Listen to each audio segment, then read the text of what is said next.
Welcome in to another episode of the Barnes on Bama podcast. I'm your host, Owen Barnes, and it's Mercer and Purdue game week. So we're going to discuss those games, of course. We're going to start with discussing the McNeese State game that happened on Monday evening. Just a little bit of programming note. I will not be at the Mercer game this week.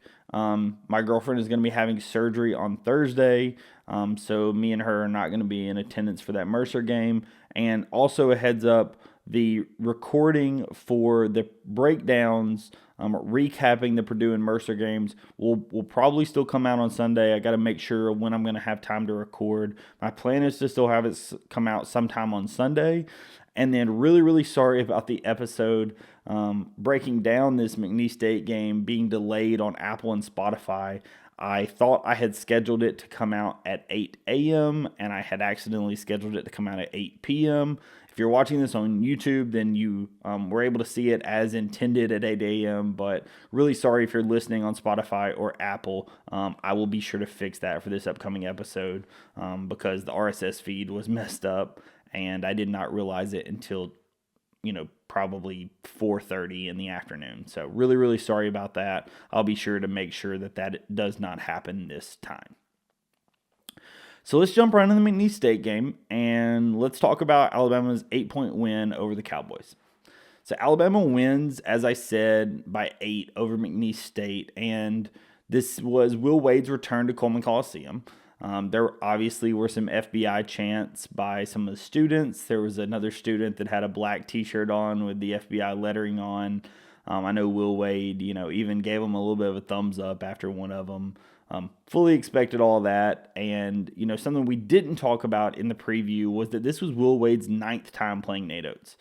And the reason that's really important is Nate Oates' system is very difficult to prepare for in a short period of time, which is why he honestly does fairly well in tournaments, especially like that second round of a tournament if he gets past the first round when you're on a short day's notice. But his system is something that if you played him a bunch of times, you have a little bit better of an idea of what works and what doesn't work.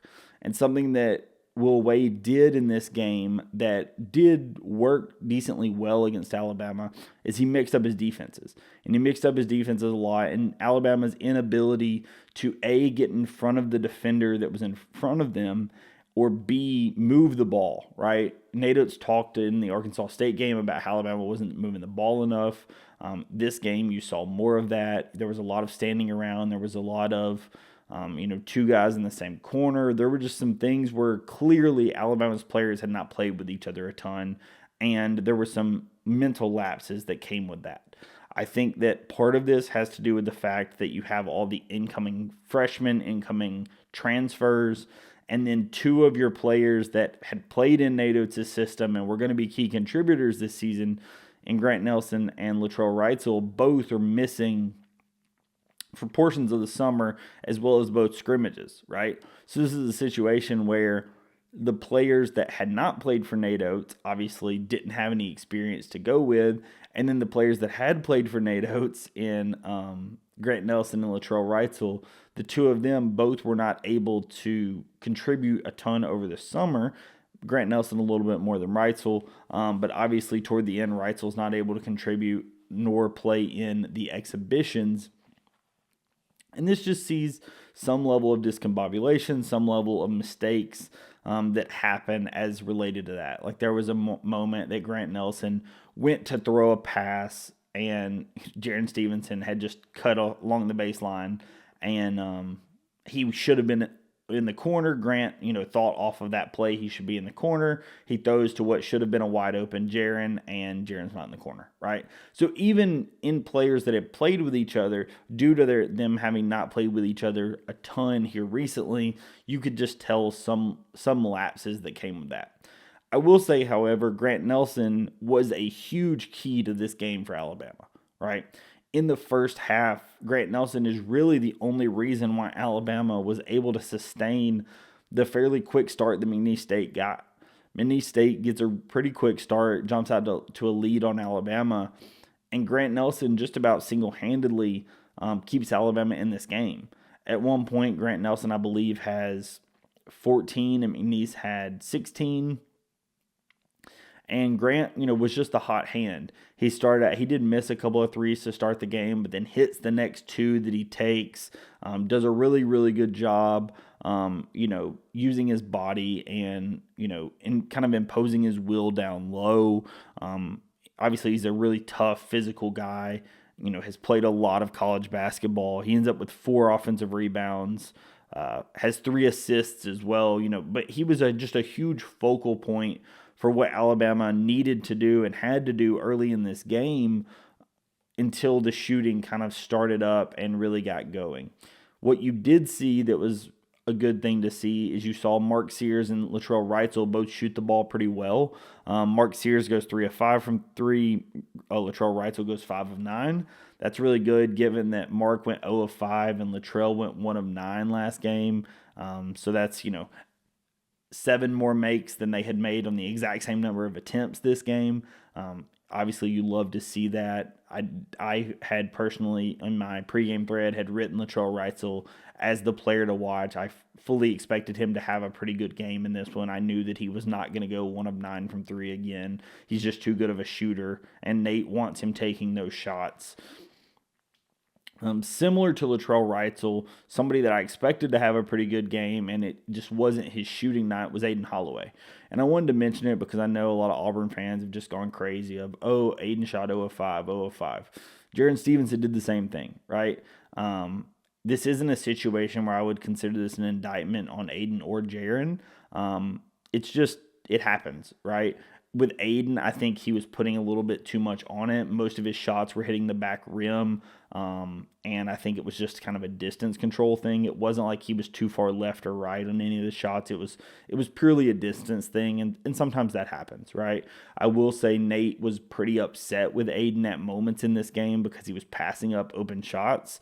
I'm sure Aiden, in his mind, thinks of it as, hey, I don't need to take that shot. I've missed too many in a row. That's not how Nate Oates plays, right? If you're a top shooter, and Nate knows based off of practices and live game competition what type of shooter you are, he wants you taking the shots that are good, right?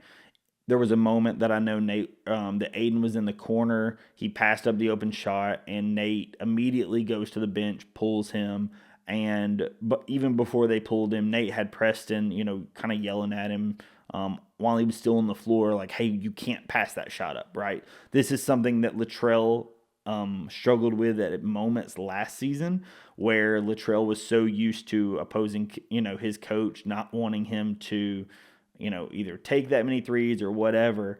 And that's just not how Nate Oates plays basketball, right? I don't care what the shot clock is. If you're open and you're a good shooter, take the shot. And so it will be something that I'm sure Aiden will get better at through the course of the season. Again, we saw it happen with Latrell last year. I would look at the path that they're on from a shooting perspective very similarly. They're going to have to get used to, hey, don't pass it up. Nate wants you to shoot it. It's completely okay, right? So that is one thing I would mention. The shooting numbers were not quite as high from a three-point perspective as I expected they would be. They only get off 34 attempts, which I know is a lot. But against a Will Wade coach team, that was a little lower than I expected, honestly. And I think part of that was due to the fact that Aiden, Jaron, and LeBaron Philon all went 0 for. Aiden and Jaron both went 0 for 5, and then LeBaron goes 0 for 2, right? So that, I think that has a big piece to do with why there maybe weren't as many threes being taken. The only ones that were consistently making shots were Grant, Mark, and Latrell. Obviously, part of that is going to be impacted when you get Chris Youngblood back in December, but obviously for this game, I think that may have had a piece to do with it. The guys that were missing shots, I think, were a little bit more timid, and the offense just didn't get into the flow of the offense that we wanted to see. You didn't have the running in transition at the level you wanted. You didn't have those rhythm threes that Alabama and Nate Oates His offense is kind of predicated on where you step into the shot and you just know it's going in. Those are the shots that I really expect to see out of a Nate Oates team, and we just didn't see a lot of it due to lack of ball movement, lack of movement overall, and just positive defense from McNeese State, right? Want to give them credit. Will Wade knows how to coach defense. Wade knows how to defend Nate Oates, and his players did a good job, right? Need to give them credit that at the end of the day, the reason why Nate Oates schedules Brian Hodgson and Will Wade with Arkansas State and McNeese is because he wants to challenge his team. He could have went for just bye games against easy teams, but then does he know anything about his players? No, right? But instead, he schedules Arkansas State and McNeese, both of which challenge his team in ways that other teams would not have. And now you know a little bit more about your team going into what's going to be an absolute gauntlet for the rest of November and beginning of December. It's going to be something that's going to be very invaluable as you go on throughout the season, because if you never test yourself in the non-conference or in these super early non-conference games, you just don't know what you have. And then when you go to play somebody that does know what they have, it's just a much different contest, right? So this Purdue game is going to be something that Alabama will be better for, having played McNeese and Arkansas State. I wouldn't think too much into the 8-point and 9-point wins over these games. They won the games. Again, it is what it is. I wouldn't worry too much about it. At the end of the day, you play the games to win, and it doesn't matter if you win by 5 or 50. You won the game. So completely fine with what happened. Don't want Alabama fans to freak out due to the fact that you see a smaller win than you may have anticipated. It's okay, right? So want to move over to the Purdue game and talk about the game that's going to be happening in Mackey Arena. As I said, Alabama goes into Purdue this Friday. That game is going to be happening in Mackey Arena. And this is not the same Purdue team that Alabama played up in Toronto last season. Alabama played, Purdue and Toronto last season, and then both of these teams made the Final Four this last season. And neither team is the same. I will say that Alabama returns its star player from last season in Mark Sears, as well as its, kind of number 2 in Grant Nelson. Whereas Purdue loses Zach Edey, of course, National Player of the Year, off to the NBA. And they do return Braden Smith, Fletcher Lawyer, and Kaufman Wren. So they do have some guys returning that contributed on last season's team, but they're going to be without Zach Edey. They're going to be without Mason Gillis. They're going to be without, some of the guys which played key roles in that game last season. Lance Jones, all these guys played key roles in that game last season and were key contributors to Purdue overall, right? But when you look at the Alabama-Purdue game that happened last season, and we'll talk a little bit about it, kind of in lead up to this one, because obviously this isn't the first, that game. Alabama and Nate Oates play Matt Painter, and you see some of the things that you see out of a Matt Painter offense. You see a huge and very, very high assist percentage. Currently Purdue is 14th in the country in assist to made field goal percentage. They do a very good job of assisting on made baskets. They're a very, very efficient offense. They're currently set at 5th in the country in effective field goal percentage. That is a Matt Painter offense. In general, his defense has never been as good as his offense.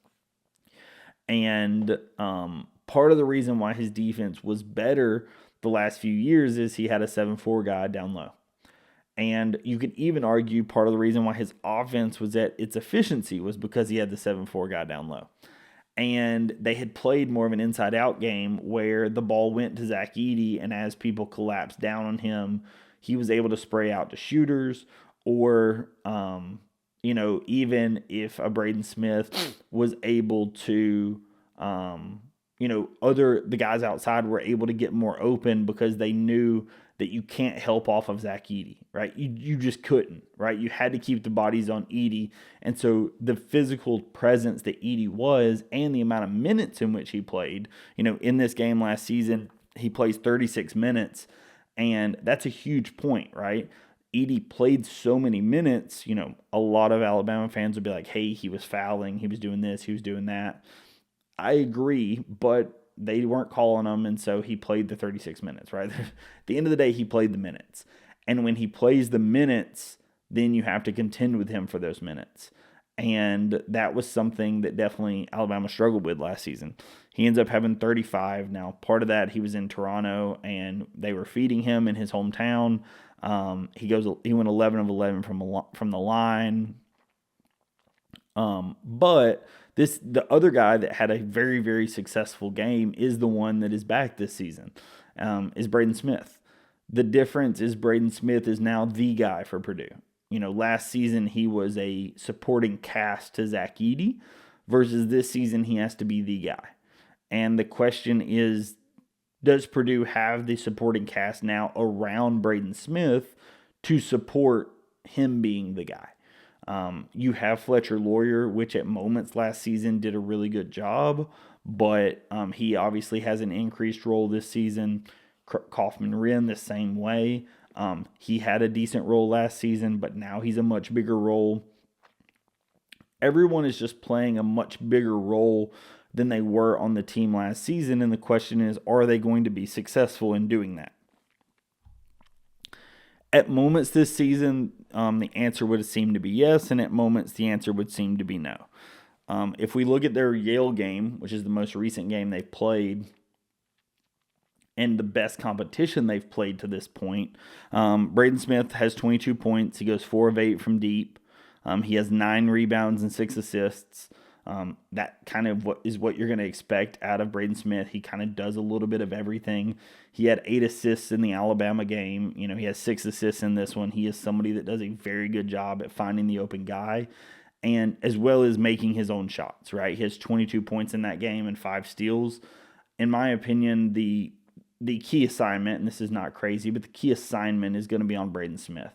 I'm going to be curious at what Alabama does to defend Braden Smith. I know Mark Sears has done a decent job at on-ball defense, but he's not going to be able to do it alone. I know Latrell Wrightsville does a good job at on-ball defense.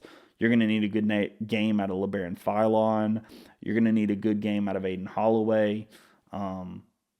I could even see if we put, if Smith starts doing well, we could even put like a Darion Reed and put a bigger body on him that has a much bigger wingspan. I'm curious to see how Alabama defends Braden Smith and what they decide to do and how they want to make him uncomfortable in this game, because really the offense does flow through him, and he is the key focal point of the offense, right? If you let him get going and let him get those assist numbers and shots off, he can really make you pay. Right, and in the home crowd, in the home environment, he's somebody that I expect is going to be ready to go. Fletcher Lawyer is another guy that, again, has done a good job. Alabama last season when they played him, Lawyer went 0 of 3 from deep, 0 of 2 from the field. His only points were from the free throw line, and he had 3 turnovers. So in general, he did not have a great game. However, he is a very good player. He's 6'5". Last season, he shot 44% from deep. So far this season, he shot 75%, 9 of 12. He is somebody that does a very good job shooting the ball, and Alabama will need to match up with him. Again, how does Alabama defend him is another question.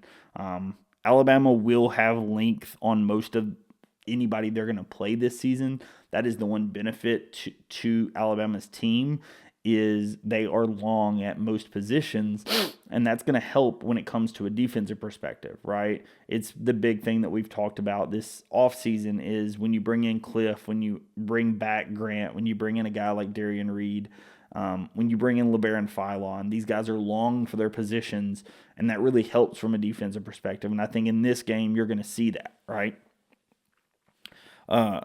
Purdue does have a 7-2 guy that's going to be their center.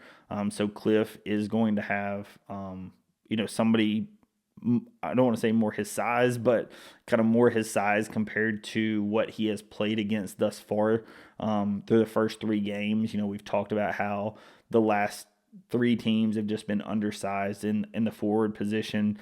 Purdue, has the 7-2 Will Berg. They also bring 2 guys off the bench, 6'10" and 6'11". Kaufman-Wren's their other forward at 6'9". The matchup with him and Grant Nelson's, I think, going to be one to watch in this game, who's able to have more success. And I think in this one, a very key point to this game is going to be rebounding. Yale dominated Purdue on the glass. They got 11 offensive rebounds to Purdue's 5. And if Alabama can rebound at the level that they're capable of, and you last game you saw a lot of that out of Grant Nelson, you saw that out of Cliff Amore, you see that out of a few different positions. Aiden Sherrill can do it. Mo D's very commonly a great offensive rebounder, but that is the thing in which the place where I think Alabama can have the most success. And part of the reason why obviously Alabama can have the most success in that is similarly to what we know is off the offensive rebound is one of the best chances to get rhythm threes, right? When you can get the offensive rebound, the defense is in a scramble drill, you kick out to an open shooter and you get a rhythm three, right? So I think that's going to be a real key to success in this game. It's a place where Purdue has struggled so far this season against some of the better competition they've played. Like I said, I think the key to this game is going to be how you defend Braden Smith. I think it's also going to be, how Purdue tries to figure out who the other if Alabama is able to partially take away Braden Smith or at least limit him, what do the other supporting cast look like, right? Because I think it was very simple last season. You just threw it into Zach Edey and let him go to work. And this season, they're gonna have to run much more of an offense, much more of a, just obviously Painter can do it, absolutely, but it's just going to be a completely different style than what they're used to, right? When you look at, if we flip over the KenPom page, when you look at Purdue, they have quite a few green, bright green that jump off the page at you, and that's offensive efficiency, right? They're currently fourth in the country. Alabama sits at 6th. They're as I said, they're 5th in effective field goal percentage. They do not get blocked very often. They currently sit at 7th in the country at getting their shots blocked. I do think that they have not faced as good of a shot blocker as Cliff Amore or even Grant Nelson at the 4. So I do think Alabama could have a little bit of success with that. But I obviously don't think that's going to be a huge impact on the game as a whole. And then the big thing is that they assist on most of their made field goals. And we've seen that for years out of Matt Painter's teams. They did a big job of that last season when they assisted on 73% of their made baskets. This is a very common thing with Matt Painter's teams. But, trying to make them create off the dribble is going to be a goal for Alabama, right? Not getting lost in switches, not getting lost with open shooters is going to be the goal to this game. And it would not shock me if Nate Oates tries a few different things out there from a defensive perspective and seeing what works and seeing who works best on who, right? I think this is going to be a game that's going to test our defense.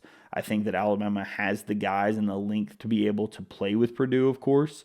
I think that Alabama is going to have better athletes than Purdue. We saw that last season. By and large, Alabama had better athletes than Purdue. This was a game in which Mark Sears just dominated last season from Alabama's perspective. If we talk about how Zach Edey and Braden Smith are the only players in double figures for Purdue, Alabama only has 3 guys in double figures, and Mark Sears is the only one with more than 12. He has 35 points on 8 of 16 from deep, right? I'm sure that Matt Painter is going to be trying to draw up things on how to stop Mark Sears from going to 8 of 12 from deep against him, right? This is a game in which Latrell Wrightsell went 3 of 6 from deep, but he was kind of working into the system at that point. And again, it just was a much different layout because we were going against Zach Edey, right? So you can take away some things from Purdue, but it's tough to take away everything from that game last season because the way in which the game was played was so different due to the gravitational player in which you had in Zach Edey on the floor, right? It obviously impacted the fouls from Alabama's perspective. Alabama has Nick Pringle and Mo D both foul out. Rylan Griffin has 4. Alabama had 24 fouls to 15 for Purdue, which led to 28 free throws to 14 for Alabama, right? Obviously, that's a huge difference in the game. It was a 6-point game last year.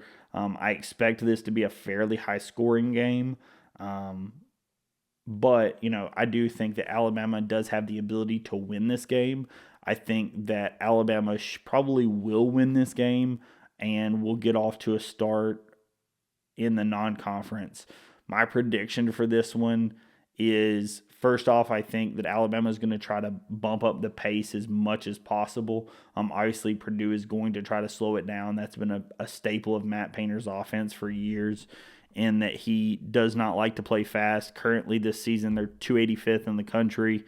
Last season, they were 218th, so they're even a little slower this year than they were last year so far this year. Obviously, it's early with just 3 games under the belt, but this is a situation where I think that Alabama can win this game, and I am going to predict them to win by a score of 86 to 81. I think that it is a close game. I think that Alabama has the defense to win this game. I do think that if this game was either at home or on a neutral floor for Alabama, that the score would be a little higher. Obviously, you have to give some additional bump due to being just in Mackey Arena and being on the road for Alabama on a Friday night in the lights. So that is, that's what I would say. I'm going to say 86-81 Alabama. I do think that they win this game, but I do think that it's going to be close. And it's going to be something that you need to watch out on. If you're curious for a player-by-player breakdown from a shooting splits perspective, and I'll also have some videos, please follow me over on Twitter. I will put out the thread the morning of this game. I'll have it written up and put it out the morning of the game. So if you are interested in seeing just different shooting splits and stuff on the players and a little bit more specific player breakdowns, check me out over there. The last thing I want to talk about is the Mercer game, and this isn't going to be a super in-depth breakdown since it is Mercer in football, but I do want to just talk about Mercer a little bit before we get out of here and, just give my thoughts on the game and what I want to see happen out of Alabama from an offensive and defensive perspective, just as they try to, continuously get better and also improve on what we've seen over the last couple of weeks. The thing that jumps off the page when you actually look at Mercer, and for anybody that's unaware, obviously Mercer plays in the FCS, but Mercer is not a bad team, right? They're 9-1 currently. Their 1 loss is to Samford, and they, in the FCS, currently lead the FCS in a bunch of statistical categories. One of those being they have 27 turnovers. They have 21 interceptions and 6 caused fumbles. And with those 21 interceptions, they have 2 guys with 6 interceptions apiece. Do I think that this means that, Jalen Milroe is going to have a ton of trouble throwing the ball? No, I think Jalen Milroe and the pass catchers for Alabama are going to have success in this game. But I do think that Alabama has to take this team seriously, right? What I don't want to see is what we saw in the Vanderbilt game. In Alabama expended all their effort against Georgia. And when it came to Vanderbilt, it felt like Alabama just got outcoached. That's not what I want to see, right?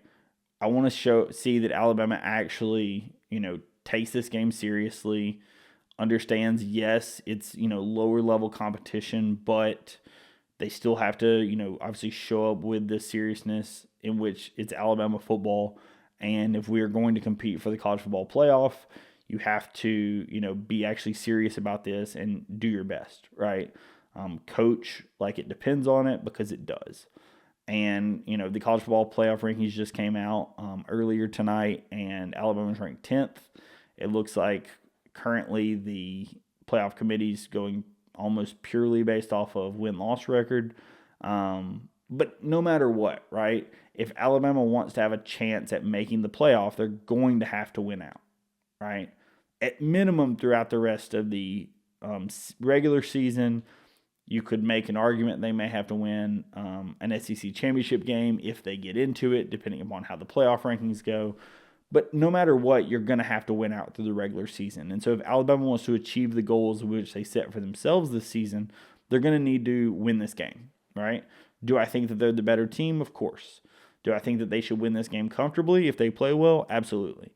However, do I think that if they do not take this team seriously, that Alabama could struggle at least at moments? Sure, right? Mercer is not a bad team. Again, they're somebody that have caused a lot of turnovers. Somebody even made a comment that from an S&P Plus perspective, they're better than some of the bottom FBS teams, right? This is not a bad team. And in general, I think that Alabama just needs to be serious when it comes to playing offense and defense and doing your job, right? I think that it's clear, we talked about after the LSU game, it was clear that Jalen Milroe was successful in having the off week, and he did a much better job with the extra rest and coming back from injury. Whether he wants to admit he was injured or not, it to me seems clear that he was at least hindered at some point. And you could definitely tell that the LSU game was a full health Jalen Milroe. I think that at this point, the thing is going to be obviously to try to come out of this game with the minimum number of injuries, right? That's going to be goal number one, right? You lost Q Robinson in that game against LSU, and Keanu Knott is suspended, and you've still got Keon Sabb out. Obviously, Bray Hubbard has played great in his absence, but you have some injuries and some depth issues on the defensive perspective. So obviously, you want to try to come out of this game with the least number of injuries possible, and you want to play to the standard of Alabama football, taking this game take this game as seriously as it deserves. Because at the end of the day, even though it's Mercer, anybody can beat you, right? Just because you're Alabama does not mean they automatically give you the win. That's why you play the games, right? I will say Mercer is a team that has played two quarterbacks throughout the year. Most recently, they've been playing Neubauer. They also were playing Smith a little bit. Smith is a slightly better passer in that he has a 73% completion percentage compared to just 54 for Neubauer. They both are averaging about 9 yards in a completion. They both, Smith has 9 touchdowns, whereas Neubauer has 6. I wouldn't say either one is an elite quarterback, but, obviously they do have a couple of different guys in which they can change out. And can have to varying levels of success. Both of them can scramble and have rushing touchdowns.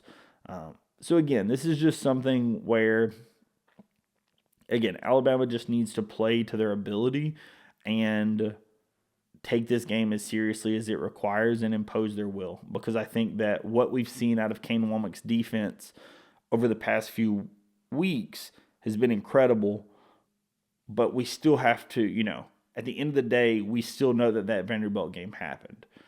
And what I haven't seen is Alabama play a super dominant game in what's going to be a massive game, right, similar to that Georgia game, and come back and prove it the next week. So that's what I want to see, right? This isn't about the X's. This is about X's and O's, but this isn't about the X's and O's, right? This isn't this is the play that Alabama needs to do to beat Mercer, right? I think that if Alabama plays their game, they beat Mercer easily, right? It's not crazy. But I just want to see them execute and not have a bunch of dumb penalties, right?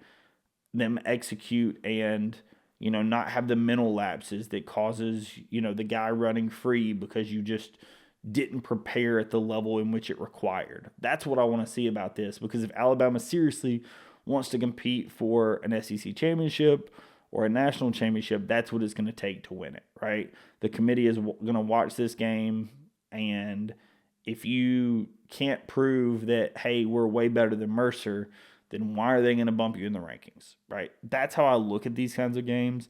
This is more of an indictment on, can Alabama block out the noise and just play Alabama football? I think that Alabama definitely has the ability. I think that Alabama wins this game and wins this game comfortably.